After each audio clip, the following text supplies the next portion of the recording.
이글스 네스트는 플로리다에 위치한 수중 동굴로 수많은 전문 잠수부들에게는 동굴 잠수의 에베레스트라고 불리며 도전의 상징이 되어온 곳입니다. 이 동굴은 그 깊이와 복잡한 지형으로 인해 전 세계 수중 탐험가들에게 매력적인 장소로 꼽히지만 동시에 죽음의 동굴이라는 악명 또한 가지고 있습니다. 이곳에서는 수십 년간 여러 명의 잠수부가 목숨을 잃었으며 그 중에서도 2013년에 발생한 사망 사건은 특히 큰 논란과 비극을 불러일으켰습니다. 2013년 12월 24일 파트릭 페크와 그의 아들 크리스토퍼 페크는 크리스마스 이브에 이글스 네스트를 탐사하러 왔습니다. 파트릭은 숙련된 잠수부였고 여러 차례의 수중 탐사 경험이 있었으나 그의 아들은 아직 경험이 부족한 상태였습니다. 이 때문에 많은 전문가들이 경고했듯 아들이 참여한 탐험은 매우 위험한 선택이었습니다. 그러나 파트릭은 아들과 함께 동굴의 아름다움을 경험하고 싶어 했고 이로 인해 비극적인 결말을 맞이하게 되었습니다. 파트릭과 크리스토퍼는 필요한 잠수 장비를 갖춘 뒤 이글스 네스트의 입구로 향했습니다. 그들은 이글스 네스트의 위험성을 알고 있었기 때문에 만반의 준비를 했다고 판단했습니다. 아버지는 산소 탱크와 조명 장비를 점검하며 탐사 계획을 세웠고 아들에게 동굴 탐사 중 주의해야 할 사항들을 다시 한번 설명했습니다. 그러나 문제는 이들이 탐사 중 직면할 수 있는 여러 돌발 상황에 대한 대처 경험이 부족하다는 점이었습니다. 파트릭과 크리스토퍼는 초기에는 순조롭게 입수하여 약 20m 깊이의 구간까지 내려갔고 그곳에서 복잡하게 얽힌 통로로 진입했습니다. 이글스 네스트는 그 특유의 좁은 통로와 불규칙한 지형 때문에 입구와 출구를 혼동하기 쉽고 한번 방향을 잘못 잡으면 탈출이 거의 불가능해질 만큼 미로처럼 얽혀 있습니다. 이날도 그들은 예상치 못한 상황에 직면하게 되었습니다. 파트릭은 모든 다이버들의 꿈의 방은 너무 멀고 위험하다는 것을 알기에 첫 번째 위험 구간인 V자 터널에서 멈출 계획을 세웠습니다. 그런데 저 구간은 수심 70m 정도 되는 깊이였습니다. 이들은 치명적인 실수를 하고 마는데요. 그들은 첫 번째 위험 구간 수심 70m까지 들어갔으며 다시 상승하는 동안 감압 절차를 진행하지 않고 빠른 상승으로 인해 체내에 축적된 질소로 판단력이 흐려졌을 것입니다.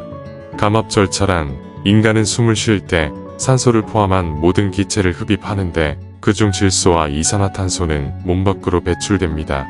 하지만 바닷속 깊은 곳 기압은 육지의 대기압보다 높아서 수심이 깊을수록 혈액 속에 더 많은 산소가 녹아드는데 이때 질소도 함께 흡수됩니다.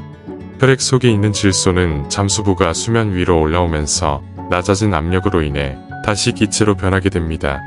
바닷속에 잠수한 잠수부가 천천히 상승하게 되면 혈액 속의 질소가 천천히 조금씩 기체로 변하며 허파로 통해 몸 밖으로 배출되게 되지만 갑작스럽게 올라오게 되면 혈액 속 질소가 한꺼번에 기체로 변하게 되면서 혈관 속 피의 흐름을 막게 되어 몸의 이상 증상을 나타내며 증상은 판단력 저하, 두통, 신체 마비, 심할 경우 목숨까지 잃게 됩니다. 먼저 크리스토퍼는 높은 산소 분압으로 인해 중추 신경계에 영향을 미치기 시작했으며 행복감을 느끼고 판단력이 흐려지며 괴로움이 시작되었고 방향 감각을 잃어버렸습니다. 좁은 통로를 빠져나가려다 산소 호스가 바위에 걸리고 조명 장치의 배터리가 갑자기 꺼지는 등의 문제가 연이어 발생했습니다. 이는 크리스토퍼가 급격한 공포에 빠지게 만들었고 그의 호흡이 급격히 빨라지면서 점차 산소 소모량이 증가했습니다. 파트릭은 아들을 진정시키고 방향을 재설정하려 했지만 이미 통로는 흙탕물과 퇴적물로 뒤덮여 시야가 거의 제로에 가까운 상황이었습니다. 또한 크리스토퍼의 패닉 상태는 아버지에게도 영향을 미쳐 이들 두 사람이 모두 탈출 경로를 찾지 못하고 동굴 속에서 길을 잃게 되었습니다. 수중 동굴에서의 탈출 실패는 곧 산소 부족으로 이어졌고 결국 두 사람 모두 동굴 속 깊은 곳에서 목숨을 잃고 말았습니다. 이들이 귀가하지 않자 가족과 친구들이 즉시 구조 요청을 했고 수중 구조대가 현장에 출동했습니다. 그러나 이글스 네스트의 깊고 복잡한 지형 때문에 구조 작업은 매우 어렵고 위험했습니다. 구조팀은 제한된 시야와 위험한 통로를 헤쳐나가며 탐색을 진행했고 두 사람의 시신을 발견하는 데까지 수시간이 소요되었습니다. 파트릭은 아들을 붙잡은 상태로 사망한 채 발견되었고 두 사람 모두 산소 탱크가 완전히 비어 있었습니다. 사고 현장의 상태는 당시 상황이 얼마나 혼란스럽고 위험했는지를 잘 보여주고 있었습니다. 탐사 중 크리스토퍼가 겪은 패닉, 그리고 그로 인해 아버지마저 위험에 처하게 된 상황은 당시의 긴박감을 상상하게 만들었습니다.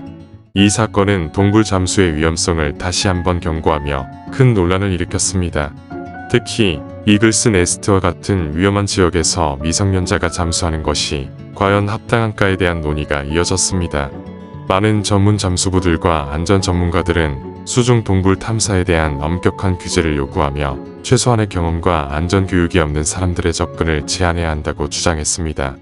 사고 이후 이글스 네스트는 잠정 폐쇄되었고 당국은 해당 동굴에 대한 접근을 더욱 엄격히 통제하게 되었습니다. 현재 이글스 네스트 동굴은 잠수부들을 위한 규정이 강화되었으며 사전 승인된 잠수부들만이 탐사할 수 있는 제한 구역으로 지정되었습니다. 파트릭과 크리스토퍼 페크의 죽음은 동굴 탐사의 위험성을 상기시키는 경고의 사건으로 동굴 탐사에 나서는 모든 잠수부들에게 중요한 교훈을 남겼습니다. 조심하라, 탐험하되 목숨을 걸지는 말라는 교훈은 이 사건 이후 수많은 탐험가들에게 깊이 각인되었으며 그들의 죽음은 후대 잠수부들이 안전하게 탐사할 수 있도록 중요한 경계가 되었습니다. 여기까지 세계의 미스터리였습니다.